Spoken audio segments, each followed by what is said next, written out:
नमस्कार साथियों। तो इस वीडियो में हम बात करेंगे बालाजी अमीन स्टॉक्स जो है आज इतना तेजी से क्यों भागा, क्यों ऊपर गया। अभी जब मैं ये वीडियो रिकॉर्ड कर रहा हूँ इस समय इस कंपनी ने लगभग 14.26% का जो है अपसाइड मूव दिखा रहा है। और वहीं पे हम अगर बात करें निफ्टी की तो निफ्टी 1% से माइनस है। तो पूरा पूरा जो ब्रॉडर मार्केट है वो पूरा के पूरा नेगेटिव है बहुत तेजी से। और इस कंपनी में हम देख सकते हैं 14% का अपसाइड मूव है। तो ऐसा क्यों है? तो इसके पीछे का जो मेन रीजन है वो ये है कि जो महाराष्ट्र गवर्नमेंट है, महाराष्ट्र गवर्नमेंट ने मेगा प्रोजेक्ट एक स्कीम के तहत इस कंपनी के लिए कुछ इंसेंटिव्स दिए हैं। और इन इंसेंटिव्स में इंडस्ट्रियल प्रमोशन सब्सिडी मिली है जो कि है 258 करोड़ की। ये कैसे मिलेगी? ये जो है ये SGST में 50% की कटौती हो जाएगी, तो इन्हें 50% कम GST पे करना पड़ेगा और उसी के चलते इन्हें 258 करोड़ का कहीं ना कहीं बचत होगी। तो इलेक्ट्रिसिटी में भी कहीं ना कहीं एक राहत मिलेगी, इलेक्ट्रिसिटी बिल में भी कहीं ना कहीं एक राहत मिलेगी। और तीसरा, इन्हें स्टैम्प ड्यूटी में 100% वेवर मिलेगा। तो इन्हें स्टैम्प ड्यूटी नहीं भरना है अगले 7 सालों तक, फॉर 7 ईयर्स। अगले 7 सालों तक इन्हें कोई भी स्टैम्प ड्यूटी नहीं भरना है। तो इन्हीं सब इंसेंटिव्स के चलते, इंसेंटिव्स और वेवर्स के चलते फ्यूचर में होने वाले जो इनके एक्सपेंसेस हैं वो कम हो जाएंगे और इसी के चलते इनकी अर्निंग्स बढ़ जाएंगी।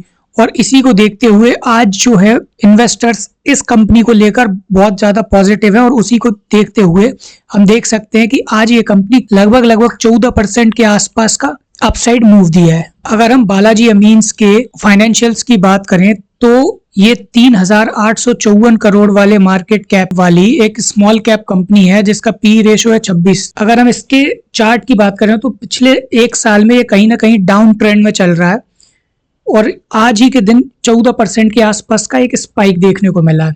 अगर हम इसकी खूबियों की बात करें तो company is almost debt free, ये एक इसकी अच्छी बात है। वहीं पे कंपनी हैज डिलीवर्ड, अगर हम इसकी कमियों की बात करें तो company has delivered a poor sales growth of 8.24% over last 5 years. तो भाई पिछले 5 सालों से इसकी जो सेल्स ग्रोथ है वो बहुत कम है, वो लगभग 8% के आसपास है। तो ये एक बहुत बहुत बड़ी कमी है इसके अंदर।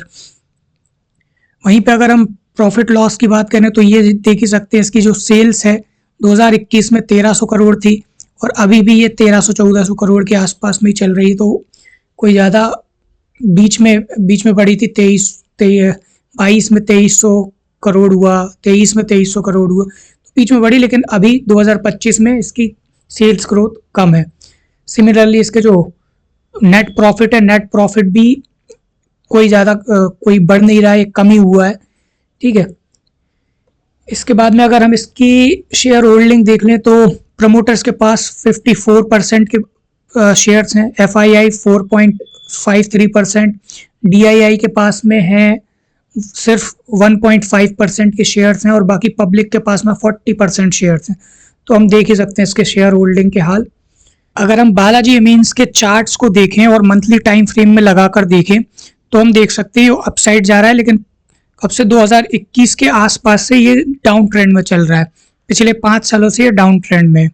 वहीं पे अगर हम ये हमने मंथली टाइम फ्रेम लगा के देखा, फिर हम वीकली टाइम फ्रेम लगा के देखें तो वीकली टाइम फ्रेम लगाने के बाद में भी अच्छा खासा इसने कंसोलिडेट किया। कंसोलिडेट करने के बाद में ये इसके जो चारों के चारों मूविंग एवरेज थे वो भी कहीं ना कहीं मर्ज हुए। इसके बाद में फिर ये डाउन साइड नीचे की ओर जाना चालू हुआ और फिर कंटिन्यूसली नीचे की ओर ही चल रहा है। तो इसी तरीके का कुछ जो लोग चार्ट रीडिंग समझते हैं वो देख ही सकते हैं क्या हो रहा है। बाकी आगे देखते हैं इस कंपनी में क्या होता है। तब तक के लिए धन्यवाद, मिलते हैं अगले वीडियो में।